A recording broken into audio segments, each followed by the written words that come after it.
No house guests. It's not even a holiday.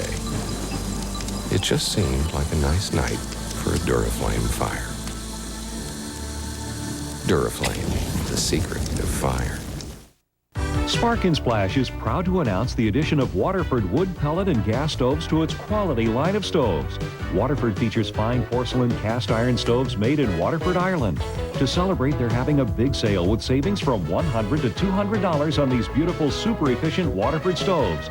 Come to Spark and Splash, where quality and service make a difference. Now featuring Waterford wood pellet and gas stoves in Portland at 122nd and Airport Way, or at their downtown Battleground store. You're watching Coin TV, Channel 6.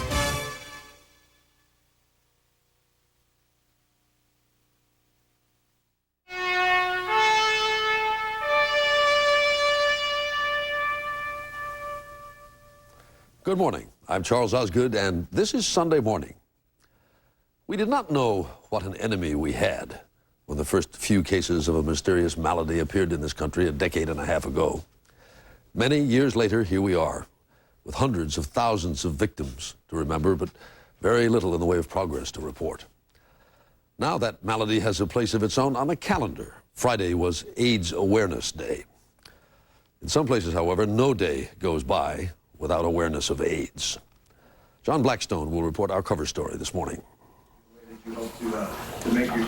15 years ago, when AIDS first appeared in San Francisco, many believed it was a disease that would soon be defeated. But it wasn't. And now a new generation is on the brink of danger. For many in San Francisco, caring for people with AIDS has become lifetime work. This Sunday morning, they'll tell us about finding hope and motivation in a plague that won't end. From a story of our time to a story of another time altogether. As Tom Fenton will tell us later this morning, the royal family of Russia disappeared long ago, but in a land that once despised them, the Romanovs are neither buried nor forgotten to this day. After the march is a report from Randall Pinkston. 32 years ago, Dr. Martin Luther King Jr. and other civil rights leaders marched on Washington. They wanted the government to help make a better life for their families and their communities. 2 months ago, thousands of black men returned to the mall, but with a different vision, pledging greater personal responsibility to solve the problems still facing African Americans. Later on Sunday morning, we'll see how a new generation of leaders is meeting the challenge. Eugenia Zuckerman's subject this morning is the art of the silent film. But hold on, Eugenia Zuckerman is a music correspondent here, is she not? Yes, exactly. From Roger Welch, a postcard from Nebraska. From John Leonard, a movie review. With Ray Brady, a conversation about the U.S. economy. First, however, the headlines for Sunday morning, the 3rd of December. President Clinton announced today that he has authorized the deployment of an advance guard of American troops to Bosnia. The President made that announcement at a meeting in Madrid. We have this report now from Rita Braver. President Clinton came to Spain to sign economic and crime-fighting agreements with the European Union. But Bosnia dominated the meeting, Mr. Clinton announcing that he'd authorized deployment of the advanced contingent of U.S. troops. That's a few hundred of our forces necessary to set up communications networks and things of that kind. The president dismissed remarks by the Bosnian Serb military leader, claiming the treaty must be renegotiated. Mr. Clinton saying the president of Serbia made strong commitments he'll have to honor. Mr. Clinton received profuse thanks from other European leaders for committing U.S. forces to Bosnia. And he took the opportunity to say that the world will be watching not only what America does in terms of fulfilling its military role, but also how it resolves its current budget impasse. We should do nothing that would send a signal to the world that we are less successful economically, that we are promoting inequality, that we are being less humane and less caring and less sensitive as a country to our own people within our borders. That is what I know. We have to continue. The power of the United States goes far beyond military might. This trip was a big success for President Clinton, adoring crowds and high praise from leaders who once called him a foreign policy amateur. But now it's back to the USA and what could be a tougher sell for his foreign and domestic policies on the home front. Rita Braver, CBS News, Madrid. Republican Senator Alan Simpson of Wyoming will not be running for re-election. The longtime senator said yesterday that he will retire at the end of his current term. 3 other Republican and 8 Democratic senators have already said that they will not be running in the next election. A look at sports and the weather and a milepost when Sunday Morning continues.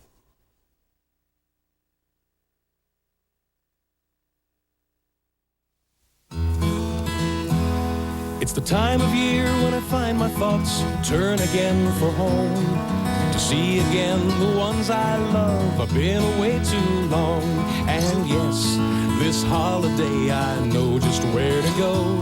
It's so nice to come home. It's so nice to come home. Home again for the holidays, my favorite time of year. Yes, it's so nice to come home. And when I'm once again with the ones that I love, their smiles remind me that it's so nice to come home. Home again for the holidays, my favorite time of year. Yes, it's so nice to come home. Welcome home from Fred Meyer.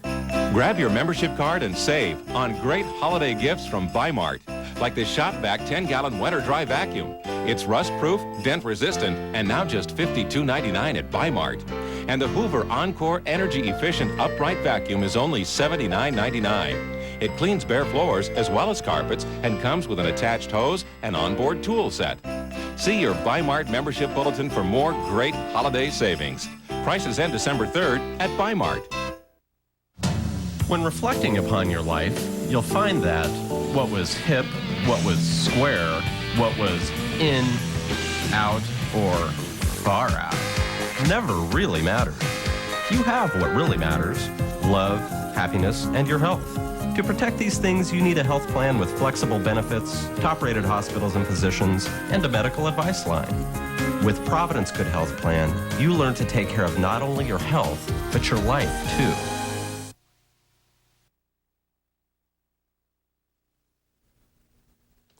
In sports, the United States has won tennis's Davis Cup championship 3-1, beating the Russian team in Moscow. Pete Sampras clinched it today by defeating Russia's Yevgeny Kafelnikov in straight sets, 6-2, 6-4, 7-6. This is the 31st Davis Cup title for the United States. It would have been Russia's first. In college football, the 2 top teams will play each other in the Fiesta Bowl. That was assured last night when number 2 Florida cleared its last Southeast Conference hurdle, which was Arkansas. Danny Werfel, Florida's Junior Heisman Trophy candidate, gave a precision passing demonstration to Chris Doering, in this case, to put the Gators in front. And in this case, to Ike Hilliard in the 3rd quarter.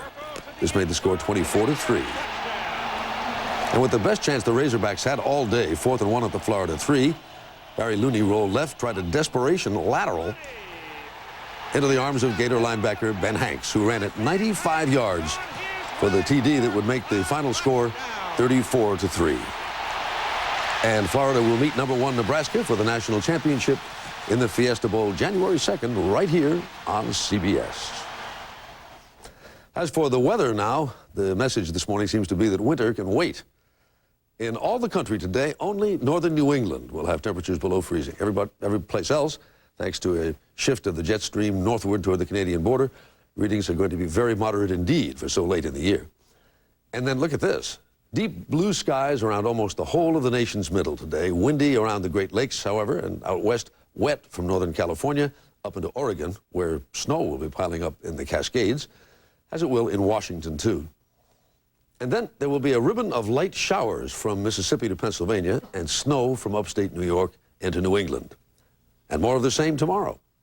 Rain and snow around the Northwest once again, but again, mostly sunny everywhere else. The east will dry out and warm up a bit, and winds will pick up around the high plains. Freezing rains will glaze the roadways of North Dakota and Wisconsin, so do careful driving in those parts. Not so bad, though, all in all, for the first Sunday in December.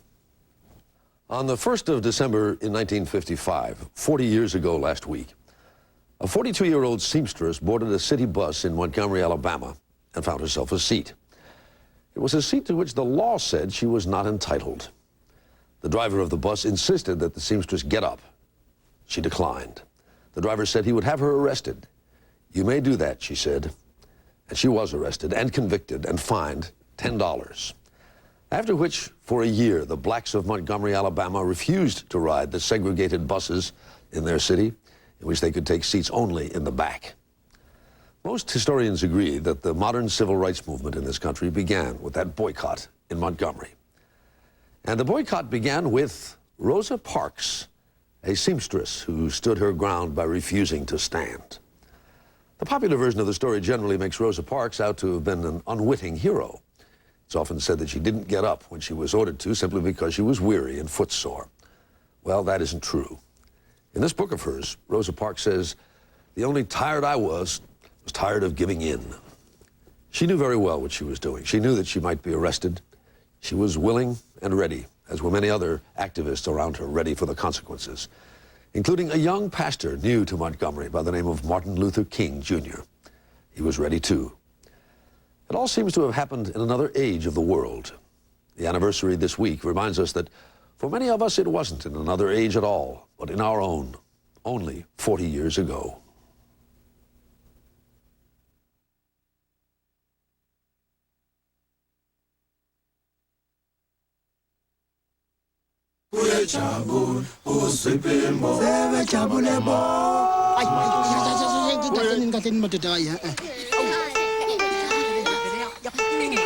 Kukhona engikuzwayo lokunkenkethayo ngala. Kuyini kona lokho? I-IBM kit drips. Iliqhawe lento.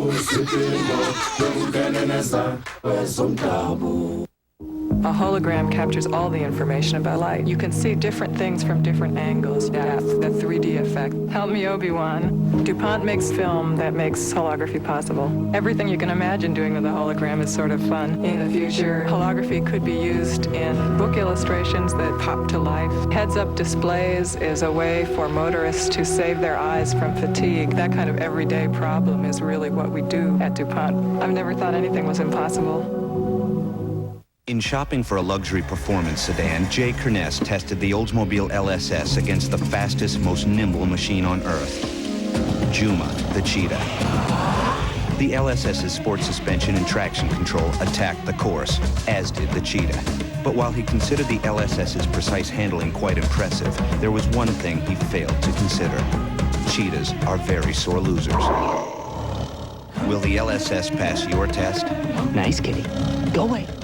When we heard there's a hot cereal with crunch, we said, great, but how? Then we tried grape nuts cooked hot. Just add milk and pop it in the microwave. 60 seconds for a little crunch. I want a big crunch. 30 seconds for a big crunch. We thought all hot cereals were the same. Mushy. Yeah. But not grape nuts cooked hot. All that warm goodness plus that hearty, nutty crunch make it taste so different, so good, so... Now Mom's getting mushy. Yeah. Discover grape nut cereal cooked hot. Finally, a hot cereal with crunch. In other ages of the world, people resigned themselves to plague and pestilence. It was expected to come, and come it did. And there was nothing anyone could do but pray. It is different with us. We can count on the miracles of modern medical science. All the more surprising then, and humbling, to realize that a deadly plague of our time has to this point, many years later, been so unstoppable. How can it be that we still seem so powerless where this illness is concerned? Our cover story this morning is reported now by John Blackstone.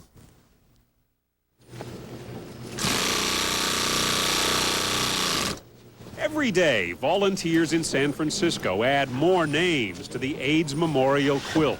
Each panel honors one person who has died in the epidemic. It now takes a whole warehouse to hold the quilt. 32,000 names from across the country. It's now 15 years, and there's still no cure in sight. In that time, San Francisco has gone from the capital of gay liberation to the epicenter of AIDS. Today, half the city's gay men are infected. How about some free condoms? And now, San Francisco is bracing for the impact of AIDS on a whole new generation of gay men. Okay, so in the last 6 months, how many sex partners have you had? 3. The disease that has claimed so many lives here has also come to dominate the lives of many who are not infected. The doctors, nurses, and volunteers who've been caring for people since the mysterious virus first appeared. Now take a big deep breath and listen at the end of when you breathe in. You'll hear some crackles and some squeaks. Dr. Lisa Capaldini started medical school in San Francisco about the same time the city first encountered AIDS. When I worked with my first patient with AIDS, I went to sit at his bedside and to hold his hand, which is the way I normally like to connect with people. And I remember as I reached for his hand, his name was Tony, I thought, oh boy, is it okay to touch this man? We don't know how this disease is transmitted. And I remember deciding to go ahead and to hold his hand because I just felt like the right thing to do. And today you're a little more conscious, so I think. Holding someone's hand is often all Nurse Cecilia Worth can do in Ward 5A at San Francisco General, the AIDS ward. If that doesn't kick in and do the trick, let me know, all right? I may not be able to do anything about how it is for somebody dying or suffering from fear through the illness, really looking at what the losses are. Getting to you today a little, isn't it? I can't change it, but I can remember when I was a kid and I was sick, and my grandmother would come and just sit with me. See, we don't use any needles at all. Isn't that nice? She says now she wouldn't choose to work anywhere else, but this is the hardest place she's ever worked. Do you need any morphine? No, I'm trying without it. Well, it's not really a thing of trying without it, you know? Yeah. It's a thing of, if you're uncomfortable, you should take it. You're okay, I'll give you some looking IV morphine. face on all the time at really the terrible things that are happening to people. You can mitigate, sometimes you can cure temporarily, but you're headed down a road that's really definite. Harvey? Hey guys. Danny Costello works at the San Francisco AIDS Foundation. I've lived in San Francisco for 18 years, so I really have lost my core of friends that I, lived with in the early years and socialized with in the early years, and a lot of my neighbors have died. I mean, I've stopped counting. When George Simmons started as an AIDS volunteer, it was his friends in the gay community who were dying. Now, in his work for Catholic Charities, he sees AIDS becoming also a disease of the poor.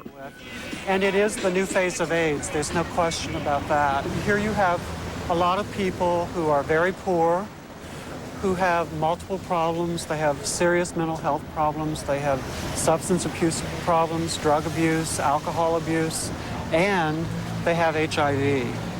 And HIV normally is the least important thing that's going on in their lives. Those who have been fighting AIDS have made prevention a priority. 10, 11, 12. This year, San Francisco's Needle Exchange program will distribute 1.5 million clean needles, dramatically slowing the spread among IV drug users. But now there's a frightening possibility, a new surge of infections among gays. The next generation of gay men are extremely vulnerable. Dr. Thomas Coates at the University of California Center for AIDS Prevention has watched the spread of the disease since the 1980s. In a recent study done here in San Francisco, young men between the ages of 18 and 29, we already saw a 17% rate of infections. That's scary, because they could get up to the levels of gay men over 30, 45, 50% of those men are infected. Free is good. Free is good. For now, the job of protecting the young is falling largely to the young themselves. Volunteers from a group called Q Action give out condoms and advice. Here's some information on HIV testing sites and how you can take action against HIV. It's very exciting to come here, and it's an amazing city. Joe Wright of Q Action says to be young and gay and newly arrived in San Francisco carries a deadly risk. It is a dangerous time, and it's a dangerous time because you're not sure what's expected of you. You know, it's a dangerous time because somebody says, hey, you know, let's have sex without a condom. You're not really sure what the script is. It's a very sexual city, San Francisco, and sex is very easy to have. In small support groups, young gays try to work out a script to keep themselves safe.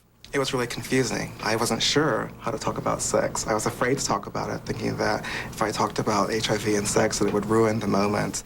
And what I've learned is to, you know, when I'm feeling particularly lonely, for instance, or needy, that's a good time to avoid having sex and to avoid trying to fill that need with sex. The impact of, you know, just sickness itself and death itself has been tremendous on the older generation. And that's really what we're trying to stop. You know, I don't want to have to live with that 10, 15 years from now. I don't want to have to live through all of those funerals.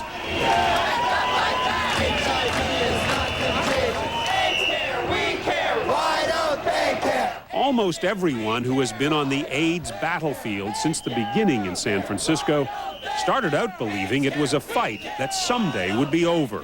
Do you need anything from me? But the casualty list is still growing, and victory seems no closer. What we're trying to do is provide people with a safe space to talk about whatever. Psychologist Charles Garfield, who pioneered Shanti, a community support project for people with AIDS, sees similarities between those who survived the Vietnam War and those who are battling AIDS. For me, being a doctor doing this work, This is an abnormal situation. being completely Young people are not supposed to die by the tens of thousands. Other young people are not supposed to sit at the bedsides of people just like them in their 20s and 30s and 40s and watch them die. And I have a lot of grief, and I feel a lot of sadness. And to help caregivers cope, Garfield has organized Full Circle support groups in which those surrounded by AIDS can share the burden. And I went through a time where I felt like I was sort of a complicit, like I was part of this death machine that was just processing people who were dying. And I've learned this disease and the people it affects are way out of my control. And that 99% of what I can do that's of service is to be present. Sometimes they find a surprising source of strength in the people they care for. It's only 3 weeks out of the hospital. Yeah, so I think that's what that I should is. expect to still be a little tired. I get to see miracles every day. And the miracle may be that someone who can barely walk went across the street to buy me a bouquet of flowers before they came in. Cold. Yes, I see that. Those who have lived in the midst of AIDS for 15 years now recognize what many others do not, that AIDS is here to stay. Thomas Coates. God is creating a new generation of gay men every day. God is creating a new generation of young people every day. These people are going to be sexually active. We need to recognize that fact, face it realistically, and help them have the skills to take care of themselves.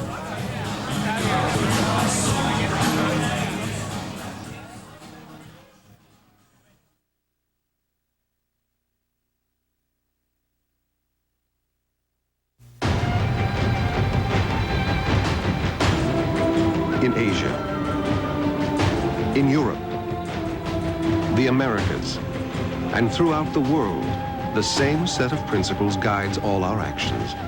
And while we have as clients more countries, companies, and individuals, we don't judge ourselves by this fact alone, but how we live up to our principles.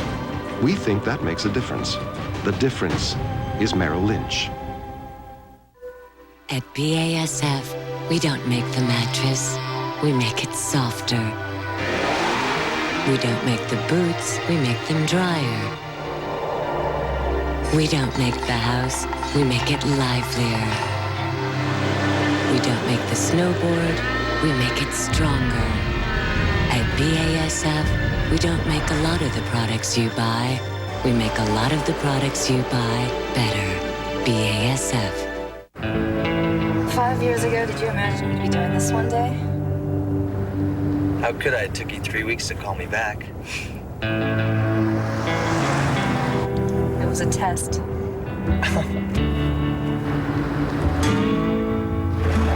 We'd like to get married. How did I do?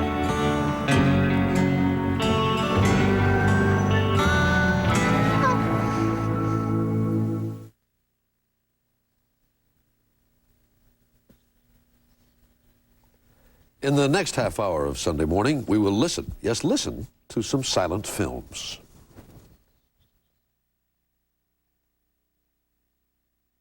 Dance an Irish jig with Nancy Kerrigan as she fights to make the finals at the Riders Ladies Skating Championships. Today on the CBS Sports Show. CBS brings the official word. The Bowl Alliance announces their selections and the teams battling for the national championship. The Great Game Selection Show today on CBS. Valerie Bertinelli must save the children and herself from the evil that surrounds them. They meet and share terrible secrets. The Haunting of Helen Walker. Tonight. You're on CBS. Isn't there something that's inconsistent about going to a special event and wearing a tuxedo that you went out and rented, and maybe the night before some 18-year-old kid got sick all over it? Sure, they dry cleaned it. At the Men's Warehouse, for just $200, your customer gets his own tuxedo, and he can have it tailored for his body. I guarantee it. Now open at Lloyd Center, lower level near Marshall's.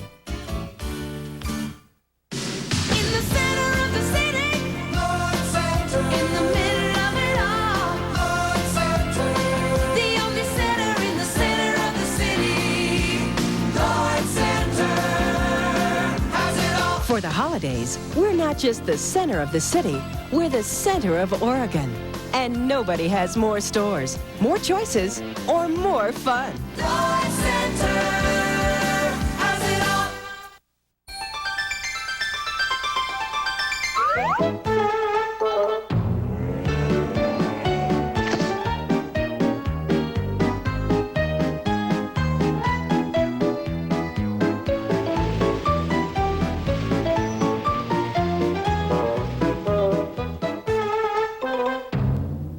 Les Schwab, winter batteries to get you through for whatever you drive. Mike Donahue, News Center 6.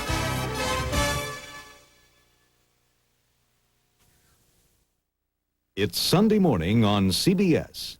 And here again is Charles Osgood. Time now for a movie review. And John Leonard. Good morning, John. Good morning, Charles.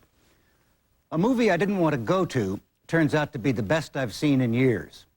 And what happens in Leaving Las Vegas is that Nicolas Cage spends 2 hours drinking himself to death. So Ben, with an N, brings you to Las Vegas. Business convention? No. I came here to drink myself to death. It's a choice he thinks he's made. A hand he plays after his wife has left him. After he's lost his job at a movie studio.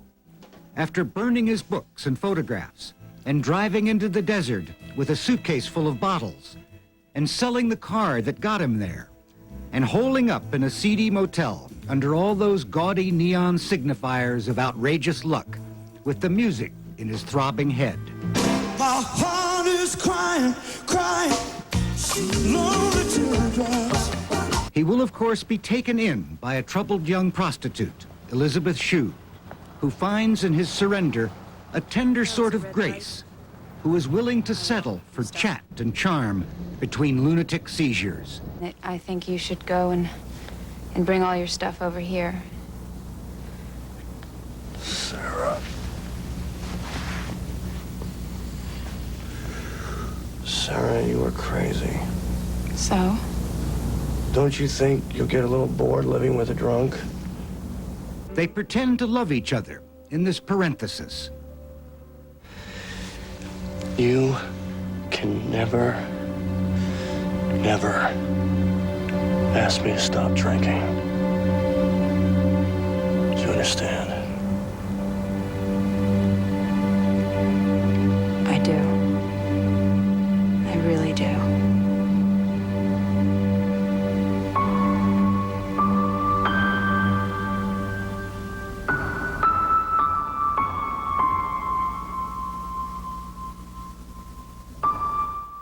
Somehow, in bluesy music and lurid light, Writer-director Mike Figgis has found emotional equivalents for the soft labyrinth of alcoholism, its dreamy contours, doomed bravado, and deathward velocity. Those critics who have seen in Leaving Las Vegas something existential, a species of redemption, are clearly not recovering alcoholics. I didn't want to go because I've been there already. See the bright bottles multiplied by mirrors, speaking in tongues and flames. There's nothing of the earth that hasn't been distilled. Wheat, corn, grapes, and potatoes, apples, molasses, and dandelions. Add charcoal or caramel or bubbles, everything hops. Possessed, you no more choose than you can fly while falling. Leaving Las Vegas is adapted from John O'Brien's 1992 autobiographical novel, just reissued in Grove paperback. 2 weeks after selling his book to the movies, O'Brien committed suicide. In the novel, though not in the movie, the alcoholic tells the hooker, "Try not to be so consumed with the future." There's another remarkable book just published by St. Martin's, Gordon Bowker's biography of Malcolm Lowry, Pursued by Furies. Bowker tells us everything we need to know about the novelist who managed, while drinking himself to death in Liverpool, Shanghai, Mexico, Los Angeles, and Vancouver, to write one great book, Under the Volcano. You may have seen the Albert Finney movie. Instead of Las Vegas, Mexico, on the Day of the Dead in 1939, with children munching sugared skulls. You can't read Under the Volcano, or Bowker's biography of its author, without wondering whether even a brilliant book is worth such waste and desolation. Unless, of course, you're another alcoholic writer, for whom the dream of a brilliant book is a brilliant excuse to go on drinking yourself to gaudy death. This alibi has been a peculiar specialty of American writers, from Faulkner and Fitzgerald and Hemingway to John Cheever and John Berryman. Worth it to whom? Sobering up, you won't write worse, and you won't write better. You will write quicker and live long enough to finish something. At least Nicolas Cage, dying by himself, isn't lying to himself in Las Vegas.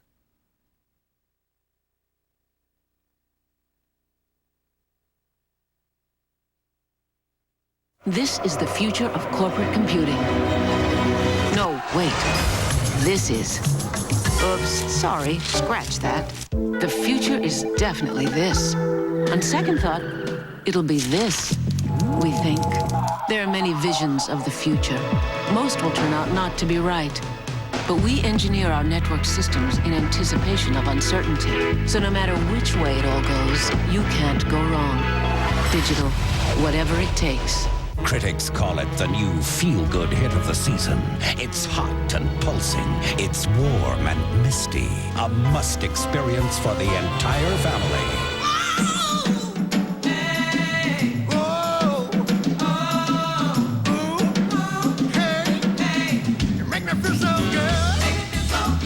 The original shower massage, only by Teledyne Waterpick. If you only take one shower this year, this should be it. In every number, there is a question. Is there life after retirement? How far will your company go? In every number, there is a question. And if you have the vision to see it, an answer. You see numbers, we see opportunities. Only one has the moves of Barry Sanders. Only one has his acceleration. Only one has his control. Only one has such breathtakingly perfect balance. Seville STS with the North Star system. A great performer creates a higher standard. Why would these two Marines disobey a simple order to give a few drops of blood? Nowhere when I signed that contract do I ever recollect reading that I surrendered constitutional rights. Now these Lebaneks could be thrown in the brig and kicked out of the Corps, but they say they're fighting for your rights too. A landmark battle Monday on the CBS Evening News. Eugenia Zuckerman joins us now. Good morning, Eugenia. Good morning, Charles. Now, we're going to talk about music for silent movies. I always had this idea that what you heard when you went to a silent movie was some fellow sitting there in the dark, improvising piano music to go with what you were seeing on the screen. But you're telling us that that's wrong? I always thought so, too. But it turns out in the heyday of silent film, there were more than 500 full-time orchestras playing what were then called the palaces. They played 7 days a week, sometimes 4 shows a week. And many of the classic silent films were accompanied by live performances of scores written by terrific composers. But of course, many of these performances were not recorded. Many of the scores disappeared. The musicologist and conductor Gillian Anderson has discovered many of these scores and has restored them to their films in live performance. And I think her meticulous and passionate work has done so much to restore interest in a very exciting era in cinema history.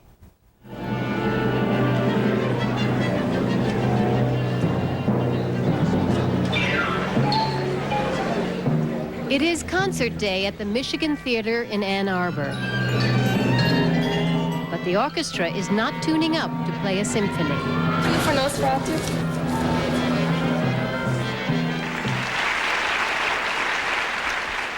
The conductor is Gillian Anderson, and the music is the reconstructed original score by Hans Erdmann of the 1922 Dracula film Nosferatu.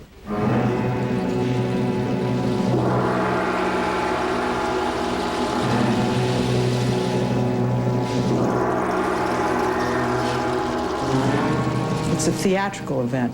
There is an energy in the room which automatically makes this an event. And you have, if you are lucky enough to have this with a huge audience in an original movie palace, you get even more of a sense of this flavor.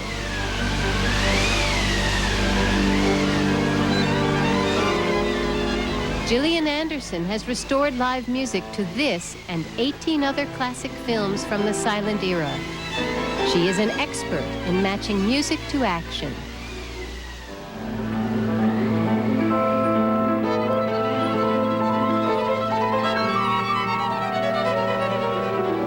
For example, the shipboard sequence where Nosferatu attacks all of the crew.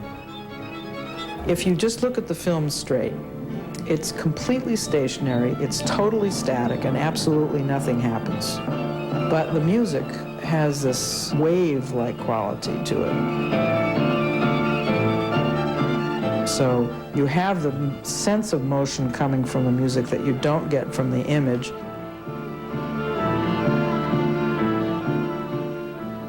It wasn't love of movies that inspired her. No, and I consider myself a film virgin at the time that I went into it, because I never used to really watch films, and I wouldn't go to the movies very much, and I didn't know very much about them. But what did fascinate me was anything that moved to music.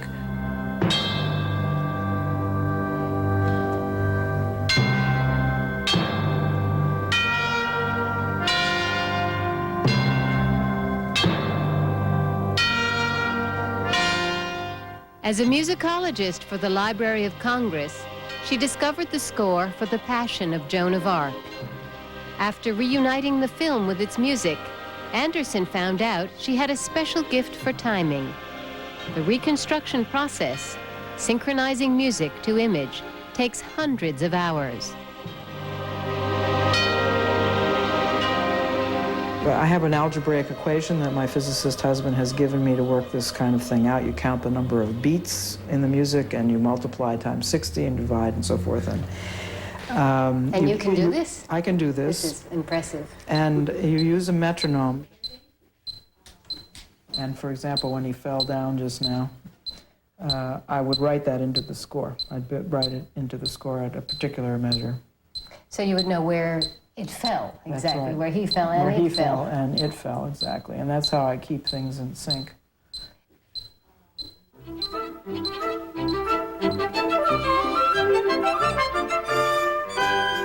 Three years ago, while researching through the Chaplin family archives, Gillian Anderson found the original music for The Circus.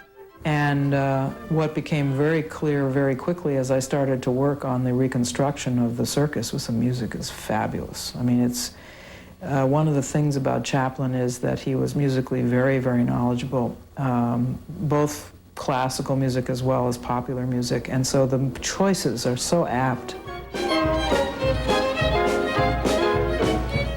Anderson made another discovery, that for 60 years the circus had been projected too fast at the standard 24 frames per second. In fact, there was no standard speed for silent films. In the very early days, films were hand-cranked, and therefore the speed varied. And so we looked at the film again, and from the way it looked, decided it looked more natural at 20 frames per second. Most people see Chaplin running around like a chicken with his head cut off. And of course, timing is essential to a comedian. So if he's running at the wrong speed, he's not going to be as impressive. At the slower speed, you can really see his jokes developing, and so he has a much greater impact.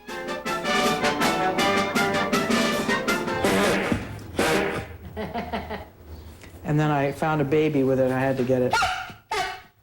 Anderson also enhances the emotional impact of silent films with sound effects and uncommon percussion instruments.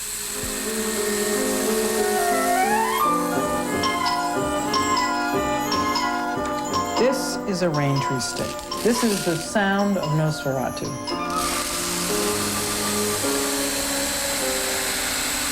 Very creepy.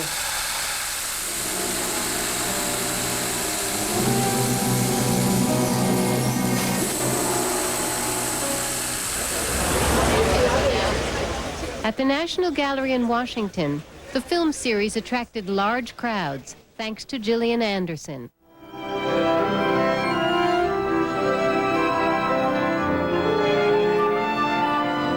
D.W. Griffith's Orphans of the Storm is a story about two sisters, played by Dorothy and Lillian Gish, trying to find each other in revolutionary Paris. The composer is William Frederick Peters. The music is often a combination of classical and ragtime, and it changes tempo every 30 seconds.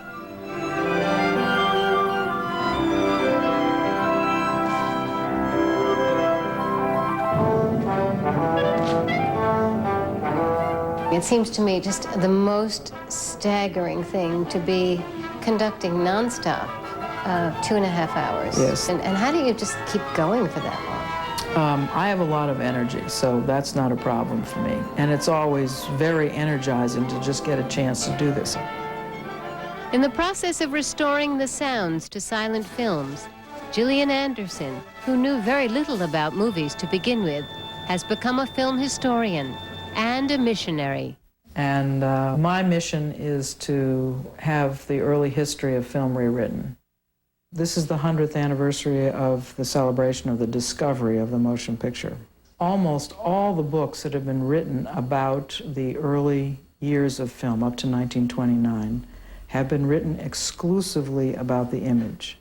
And yet, the artifact, the work of art, is a mechanical moving image and live musical accompaniment, often orchestral accompaniment. That is the art form.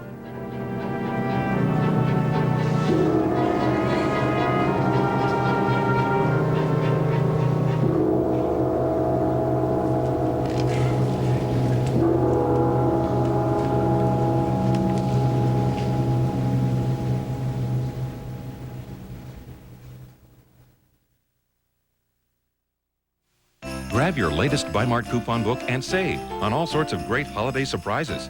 Like Wilson men's and boys 6-packs of socks. Save $2 on a variety of styles, now just $4.99 a pack with your coupon. The Wall men's rechargeable razor makes a great gift for just $39.97 with coupon. And the Cobra Antenna 10-channel cordless phone or the Cobra Antenna 25-channel cordless phone are your choice, just $59.97 with coupon. Use your coupon soon. Special prices end December 10th at Bi-Mart.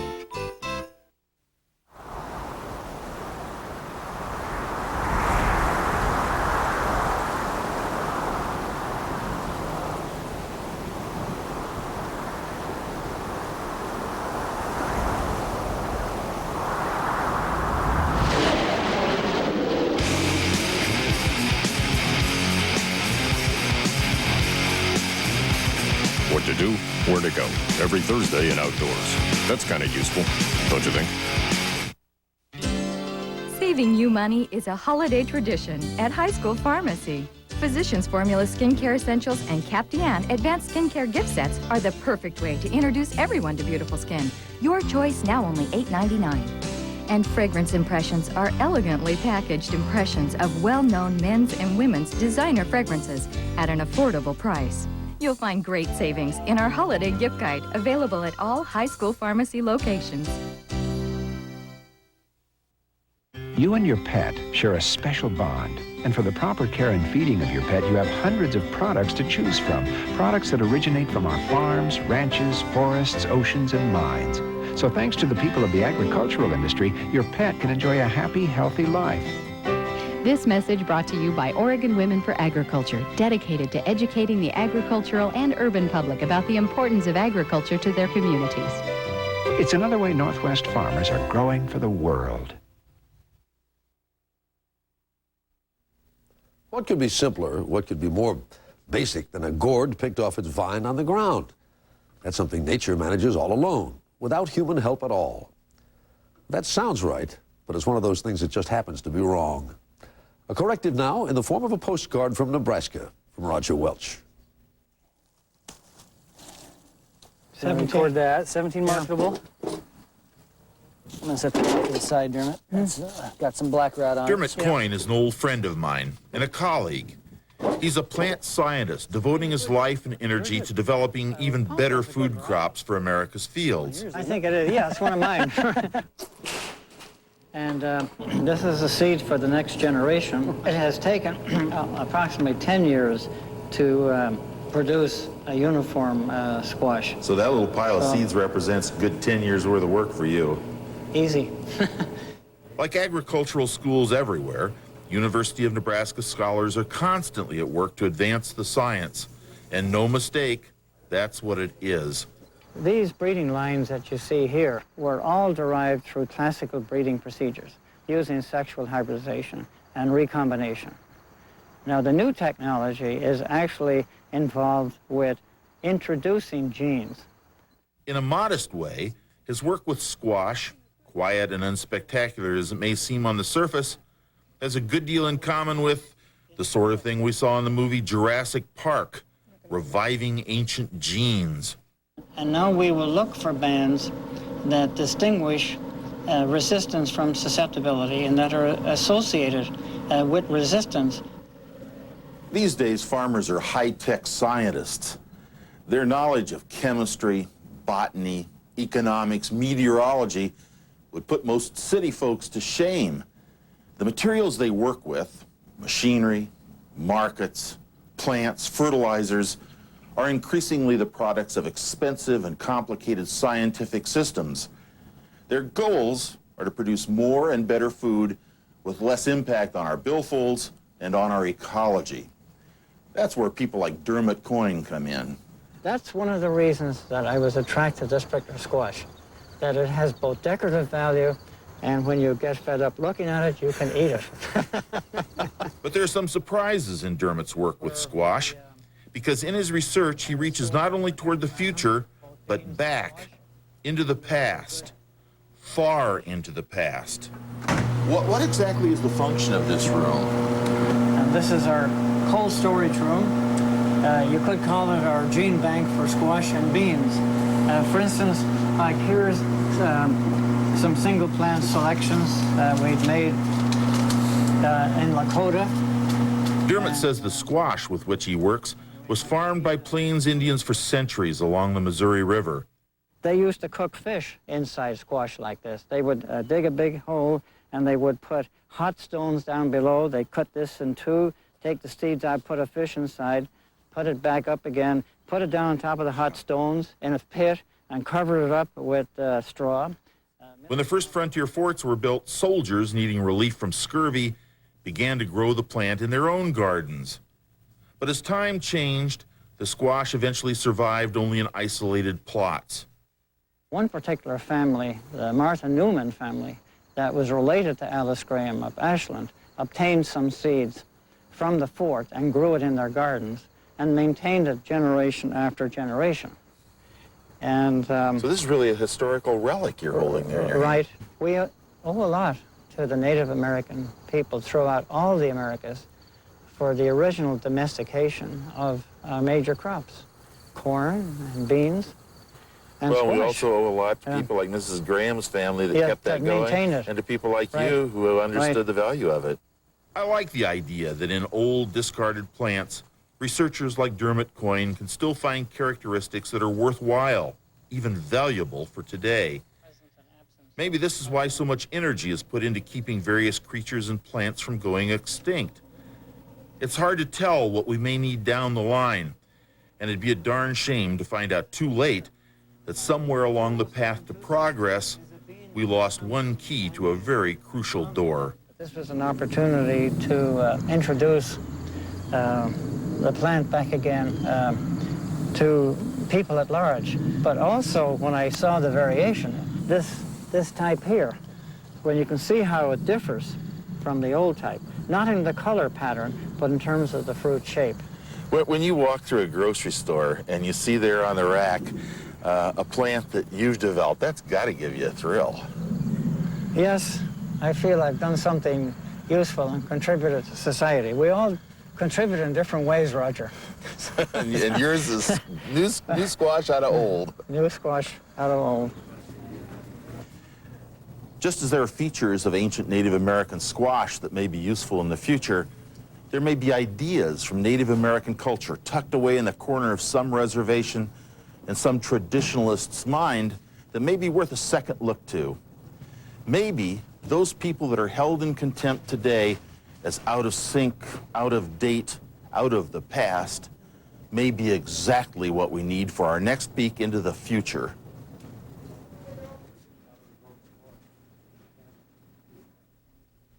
I don't believe there are any direct flights from Dannebrog to Moscow, but we will manage the trip in just a few minutes anyway. And we'll ask what all these men are doing now after the march. Sunday morning will continue.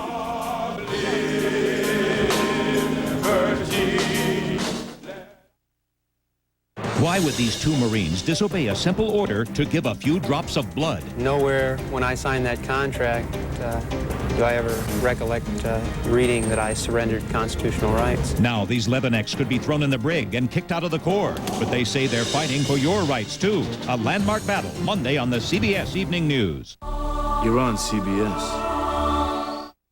Two career politicians, Pete DeFazio, Ron Wyden. They're attacking each other personally instead of talking about balancing the budget. Had enough? Gordon Smith, a businessman who saved hundreds of Oregon jobs. As Senate President, he helped balance the budget without higher taxes and led the fight for a tax rebate for Oregon families. The choice, two tax and spend Washington liberals or Gordon Smith, who'll fight to balance the federal budget for Oregon families. This year, I wanted to give something really special for Christmas. Me and my family. So I grabbed a bunch of photos and went to LaserQuick.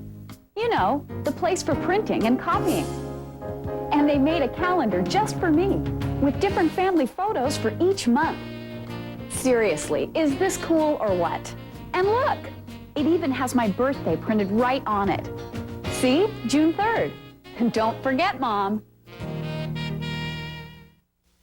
There is a new kind of richness born of the sun. From high atop the mountains of Colombia, richness with flavor so rare, you will find it only in Folgers' new Colombian Supreme. A Colombian coffee like no other. Colombian beans expertly roasted and ground make this Colombian even darker than the leading Colombian brand. Dark, yet not bitter. Folgers Colombian Supreme captures Colombia. And will capture you too. Shirley Hancock, News Center 6. When Sunday morning continues, CBS News business correspondent Ray Brady will give us the business.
See and hear me at Radio Shack.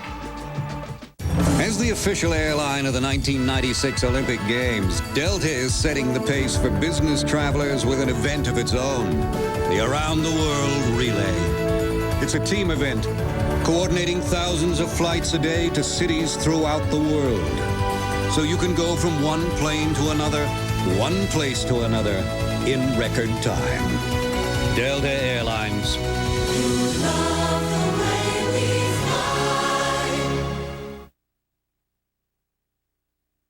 It's Sunday morning on CBS. And here again is Charles Osgood. Our friend Ray Brady, the CBS News business correspondent, joins us this morning. Morning, Ray. Morning, Charlie. Seems we have a little paradox here, Ray. We've got a stock market with its head in the clouds and an economy that seems to have its feet stuck in the mud.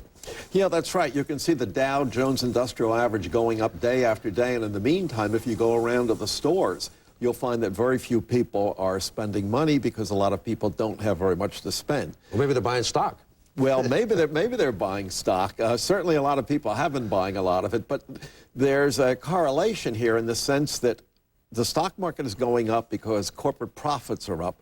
Corporate profits are going up because they've laid so many people off, which means you've got a lot of people around who either don't have the money to spend, or they've seen the fellow down the street lose his job at AT&T or somewhere, and they're not spending right now because they're scared.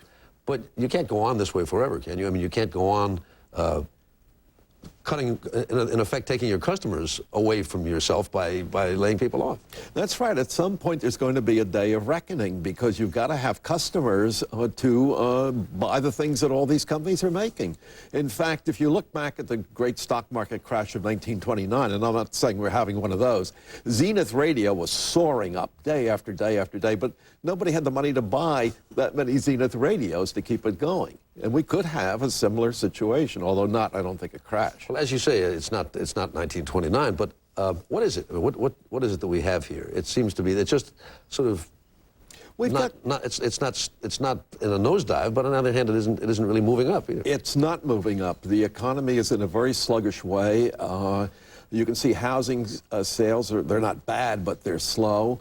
A lot of them are the very, very lower priced houses because that's what people can afford. And both Ford and General Motors right now are idling automobile plants because auto sales aren't doing all that well either. You know, they're up a little bit, but not that much. So and manufacturing is slowing down. And of course, manufacturing should be the key for any economy. You've got to have that solid core. And that is slowing down. Now, one of the things that happens when the economy is not so great is that there's always a little pressure to reduce interest rates some. And of course, Wall Street likes to see that. Yes, absolutely. And probably we'll see the Federal Reserve lower rates about a week before Christmas. It almost seems like the economy is sluggish enough so they'll do it. Now, it seems when you go downtown here in New York, or if you go to the malls, there's a lot of people out there. Are they just looking but not buying? That seems to be the case. They're all out there looking. Somebody takes a measurement of checks, how many checks people are writing out in the stores. They're writing out as many checks, but the checks are much smaller in size that they're writing. And look at a key thing like toys at Christmas. Now, this should be a big, big seller. Toy prices are down from last year. That's incredible. It means it's the old law of supply and demand. People aren't buying that many toys. Personal computers, PCs, it looks like they are coming down as well in price. Do you think maybe people are just waiting to get a little closer to Christmas in hopes that there'll be some pre-Christmas sales? Well, that's another thing. You know, they blame the shopper every year for waiting till the last minute, but the stores put them in that mood because they are going to cut prices, and the stores right now are loaded with inventory, and those prices will keep coming down. Do you think I mean, what happens between now and the 25th of December represents, in the retail business, an awful important part of the year for them? It can be 50% of a store's annual profits. And if Christmas doesn't pick up, in January, you're going to see a lot more chains going out of business. It's going to be tough on retailers. Politics has always been tied very much to the economy. So For those who are in office, whether it's the Democrats in charge of the executive or the Republicans in charge of the Congress, what happens between now and next November is obviously going to be very important for them. Yes, and what the Clinton administration has got to worry about is we've got an economy that's slowing down right now, and I think they remember George Bush in the last election running at a time when the economy was in recession. And this is one of the problems is they're going to face the Clinton administration right now. Stay tuned, as we say. Ray Brady, thank you. Thank you.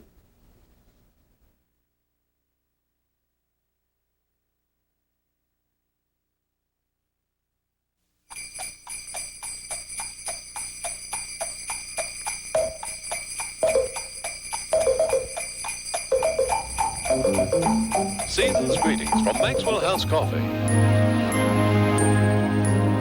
As long as the world is a little warmer this time of year,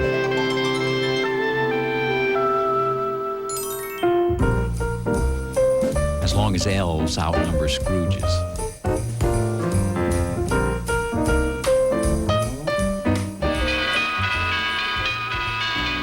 just as long as the best gifts come without ribbons or tags, Maxwell House will always be good to the last drop. I am a fiber scientist. DuPont created the synthetic fiber industry. We have built thousands of different shapes of fibers, clothing that feels better in the heat. DuPont Coolmax in the cold. DuPont Thermostat. It's important to make them better. We are just now learning how to make synthetic fibers that look and feel like wool, yet still can be washed in a washing machine. If there's no law in physics between me and my goal, I can get there. DuPont. Today, our country enters the 21st century with the Around the world today, industries once owned by governments are increasingly owned by investors. that privatization leads to And by advising governments in privatizations, Merrill Lynch is helping lead the way. better life for our people. Further evidence that for all our clients, the quality of our advice makes a difference. The difference is Merrill Lynch. How much closer are our precision heads? Our innovative lift and cut system? How much better is the latest Norelco? In a word, we've never brought you closer. The Norelco Razor, our closest shave ever. The Romanovs are neither buried nor forgotten in the land they once ruled. They haunt the people of Russia and have since the day they disappeared almost 80 years ago now. What became of the Tsar Nicholas and the Empress Alexandra and their children? Where did they go? As Tom Fenton is about to tell us, that question finally has been settled, though much else about the royal family that was will remain unsettled and unsettling to the descendants of their subjects.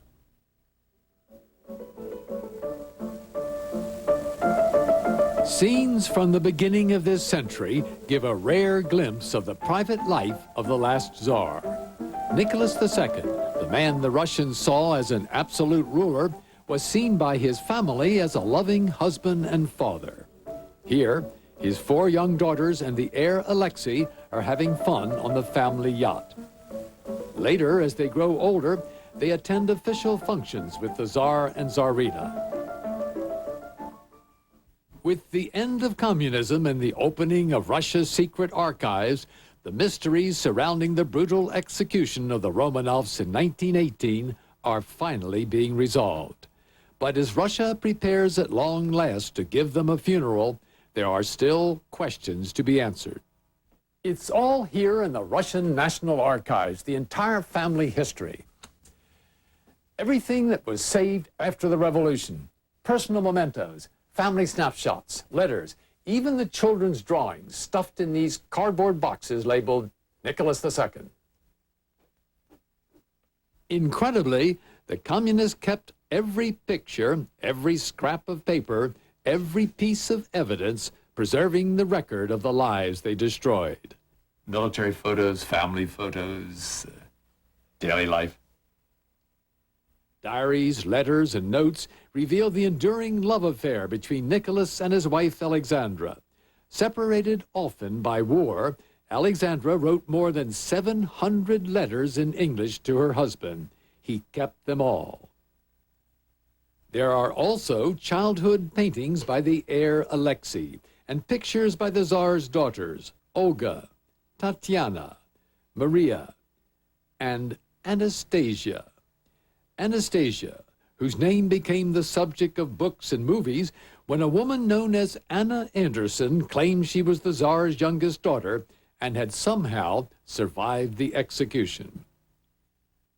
Here in the archives, the album of the real Anastasia shows the final year of the family's life, their last holiday in the Crimea, working in the garden when put under house arrest, relaxing with their guards. The Romanov family and several loyal servants were shot by the communists in a house in Yekaterinburg, their final place of confinement. It stood here until the late 1970s when Brezhnev ordered the local party boss to destroy the house. It was knocked down overnight. The local party boss was Boris Yeltsin, and later in his memoirs he admitted that sooner or later we will be ashamed of this piece of barbarism. The remains of the Romanovs have lain in the Yekaterinburg morgue for 4 years now, waiting for the results of an official investigation to determine their identity and the circumstances surrounding their deaths. An earlier investigation carried out shortly after their death by a Tsarist official, Nicholas Sokolov, failed to find most of the bodies. He fled the country with a box believed to contain bits of 2 bodies burned in a nearby forest. The box is held by the Orthodox Church abroad in Brussels. It refuses to let experts examine it. It was another 70 years before a geologist and amateur historian, Alexander Avdonin, found the spot in the woods where the communists had buried the bodies Sokolov had missed. In Sokolov's book, he wrote that the vehicle carrying the bodies passed the crossing, got here and got stuck. They spent about 5 hours here. What on earth were they doing here for 5 hours? A point Sokolov apparently missed. When he and some friends put 2 and 2 together, they started quietly digging and found 3 skulls. I was terrified when we dug them up. We were all terrified. After that, I was ill for weeks. Fearing the KGB would arrest them and destroy the remains, they reburied the skulls and kept their secret for 10 years. Then, with the change in politics, they broke their silence. The remains of 9 bodies were exhumed from the pit in the woods. A government commission was appointed. Vladimir Solovyev, one of Russia's top criminologists, was named chief investigator. We had the bones of 9 people, and it was clear that these people had been killed with guns and knives, but we couldn't say who these people were. The condition of the remains did not help matters. The burial of the Tsar's family was an amazing affair. They were covered in acid, 170 liters of it. Experts discovered that 2 skeletons were so badly damaged, one of them had virtually dissolved. DNA tests were conducted in America and Britain. The remains of the Tsar's younger brother, Grand Duke George, were exhumed in St. Petersburg to provide a bone sample for comparison. And Prince Philip of Britain, a relative of the Tsarina, donated a sample of his blood. The tests confirmed that the bones belonged to the Tsar's family and some of his faithful entourage. They also show that the heir Alexei and one of the daughters are missing, but do not show which daughter. Russian experts also reconstructed the skulls and developed a computer program to match the plaster casts with photographs of the family. Especially useful were photos of the girls and Alexei with their heads shaved because of measles. The results of this ingenious work suggest that the missing daughter is Maria, not Anastasia. But the experts are still divided. It is difficult to say which daughter, because they were very similar in age and appearance. We will have to wait for scientific developments, for new methods of identification. The issue, though, might be resolved by examining the contents of that box of remains found in the earlier investigation and still kept secret by the Russian church in Brussels. It's possible the box contains bones of the Tsarevich, Alexei, and Maria. Of course, this would be very valuable, especially now that it looks as though there will be a reburial of the remains of the Tsar's family. Another question to be answered is whether it was Lenin himself who ordered the execution or local communists acting on their own. The archives have not yet yielded the answer. You have to remember what was going on at the time the Tsar's family was shot. Russia was at a boiling point after the uprising. The central authorities could not control everything that happened at the periphery. It now looks as if the remains that were dumped in a pit in the woods will be given a state funeral in St. Petersburg next February on the Orthodox holiday of repentance. As a famous Russian general once said, war ends only when the last soldier is buried. And so when we bury these remains, it will symbolize the end of the civil unrest, which began in 1918 and hasn't ended yet. It will be time for Russia to close a dark chapter in its history.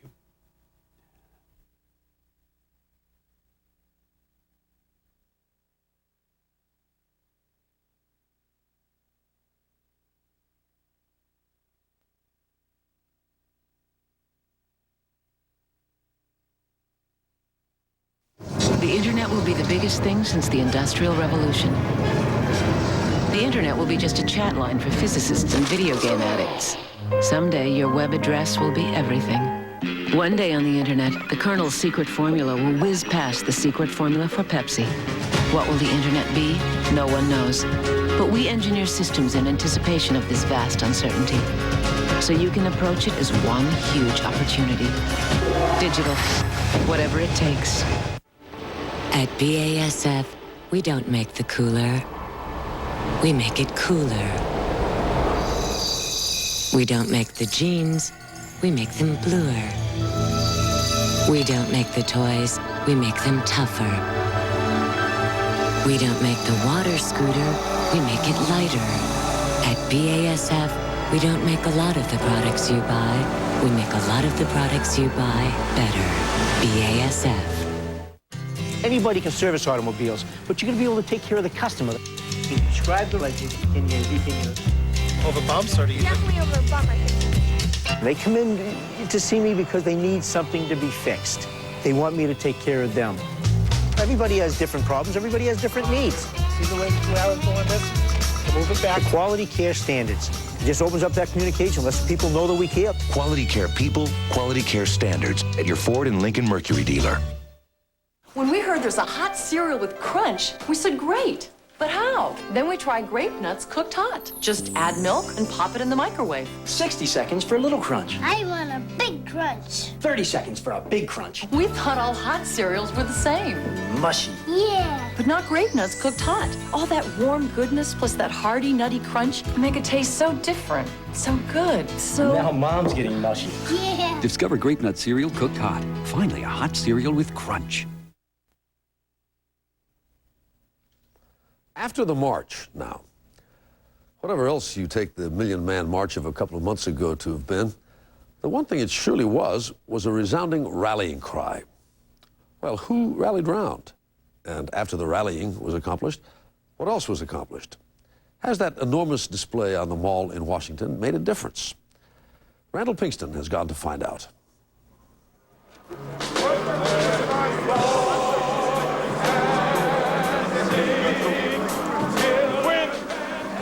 Go back home today.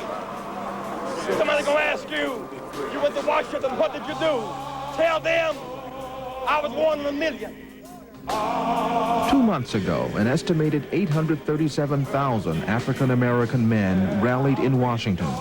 Let us go back home from this place, my brothers, renewed, regenerated, resurrected from the grave of violence and self-destruction to the resurrection of discipline and responsibility. An event born in controversy because of its leader, Nation of Islam Minister Louis Farrakhan. We must belong to some organization that is working for and in the interest of the uplift and the liberation of our people. Out of it all, there was one clear message from the voices on the mall. It is time to go home. Where there's power, where there's problems, it's time to go home. Let's go home. Let's go home. Let's go home. Men all across the country.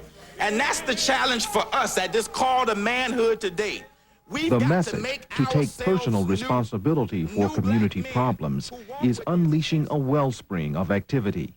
Reverend Joseph Lowry of the Southern Christian Leadership Conference. It took me back to Memphis in 1968 when the garbage workers walked around with little signs saying, "I am a man." It was more revival than rally. It was more convocation than assembly. It was more pilgrimage than march. That spirituality that was in it, that was powerful. The challenges are not new. This is a hardcore drug area. Hardcore drug addicts, drug dealers. There are no new solutions.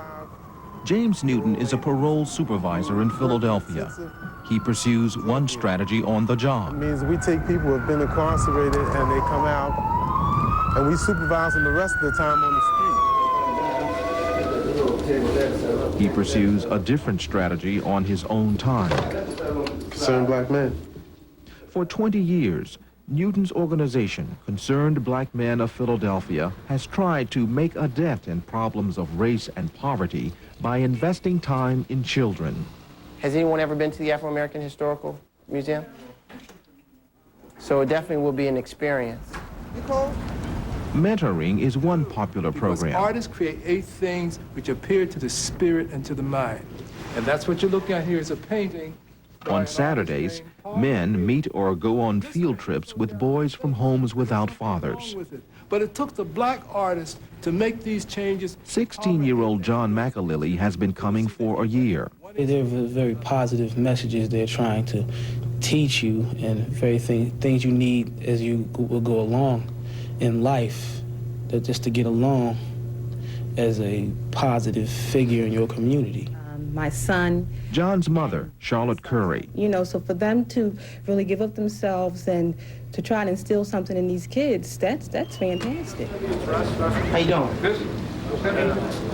In the orientation, I just want to ask a couple questions. First of all, how many of you are here because of the Million Man March? Can you just raise your hand? Just a personal. The men in this room represent the first response to the Million Man March. This is a monthly meeting for prospective members. This is where Concerned Black Men come in.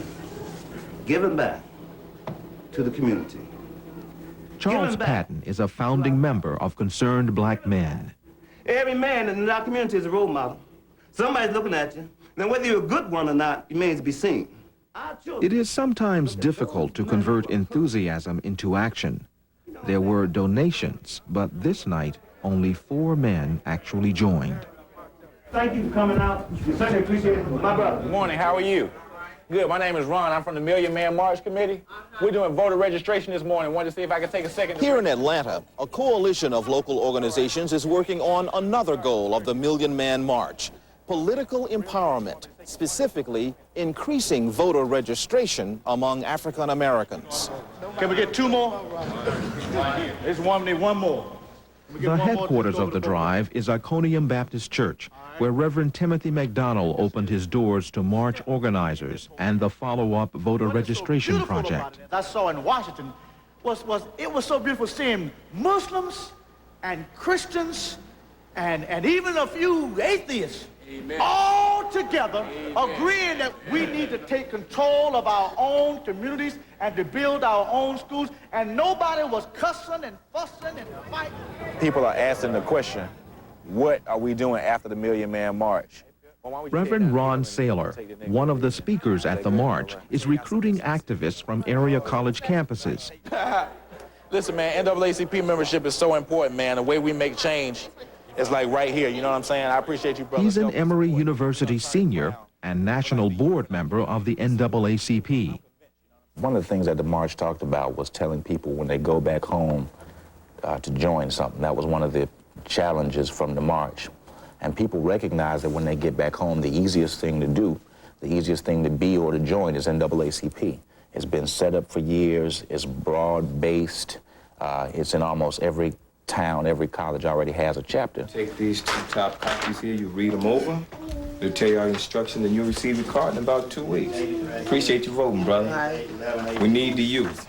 Saylor's partner on the voter registration drive is Stephen Muhammad of the Nation of Islam. If we come together with what the Nation of Islam has to offer, with what the NAACP has to offer, with what SCLC has to offer, the Christian church has to offer, we as a people then can make progress. We can't do it alone. Go back! Join the NAACP if you want to. The Million Man March sets forth black manhood in an entirely different context from what you generally see. The Southern Christian Leadership Conference's Joseph Lowry joins in the appeal for unity with others, notwithstanding the Million Man March's focus on black men. Their minds around atonement and reconciliation. If white people can't coalesce with that kind of spirituality, then the country lost anyway. But I believe they will. See if I can take a second to register you to vote. Now that they're home, voices from the mall still echo, reminding the men who marched of the pledge they made. 12-year-old Allende Baptiste. My fathers, you must shape the vision of tomorrow. But in order for that vision to become a reality, you must rededicate yourself to a new beginning. Go back to your families. Go raise and teach your children. Go back and organize throughout this nation to bring about a better day for our people. Our enemies can destroy us one by one, but no one can stop 1 million men organized and committed. Thank you. March on till victory is won.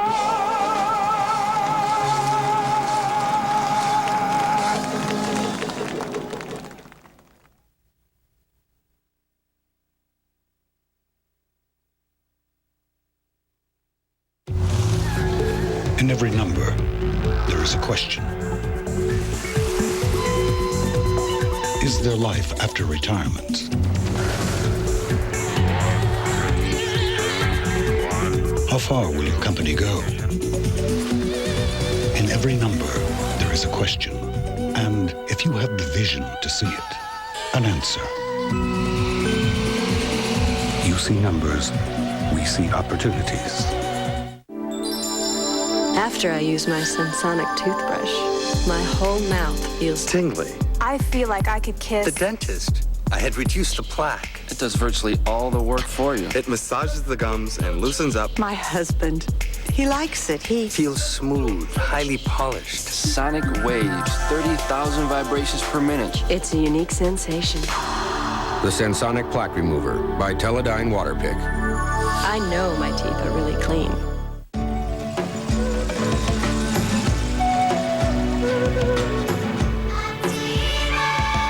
CD-ROM ของลูกทุ่งตะวันตก Connect to internet. Fax a Ferra i Sandif?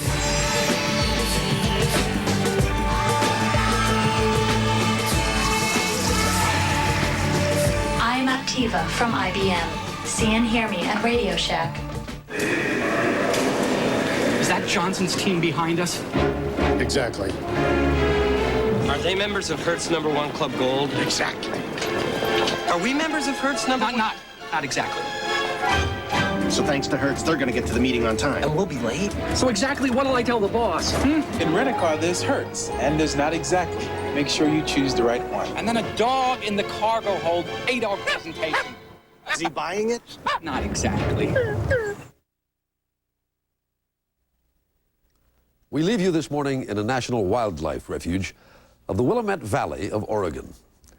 To the hundreds of thousands of settlers who went west over the Oregon Trail, the Willamette Valley was the promised land. To some dusky Canada geese of Alaska, it still is. These beautiful birds had other wintering grounds once. Now they have only these fields in which to rest and warm themselves.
I'm Charles Osgood. We hope you'll join us here again next Sunday morning. Until then, I'll see you on the radio.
For a printed transcript, send $5 to Sunday Morning Transcript, Box 7, Livingston, New Jersey, 07039. For a video cassette of selected segments of This Sunday Morning, call 1-800-242-7747. CBS News. Have you seen your country today? The president wins key support on Bosnia, but is that enough? And can he win on the budget? Senator Bob Dole and Chairman of the Joint Chiefs Shalikashvili face the nation today. He faced down an American... Grab your latest Bi-Mart coupon book and save on all sorts of great holiday surprises. Like Wilson men's and boys 6-packs of socks. Save $2 on a variety of styles, now just $4.99 a pack with your coupon. The Wall men's rechargeable razor makes a great gift for just $39.97 with coupon. And the Cobra Antenna 10-channel cordless phone or the Cobra Antenna 25-channel cordless phone are your choice, just $59.97 with coupon. Use your coupon soon. Special prices end December 10th at Bi-Mart. Why is Peter DeFazio running false and misleading ads against Ron Wyden? Take a look. Peter DeFazio took $27,000 from the National Rifle Association, then voted to keep military-style assault weapons legal. Ron Wyden voted to ban assault weapons. Peter DeFazio voted against the 3 strikes and you're outlaw that puts 3-time violent criminals behind bars for life. Ron Wyden voted for the tough three strikes law. False and misleading ads? If you're Peter DeFazio, it's better than talking issues.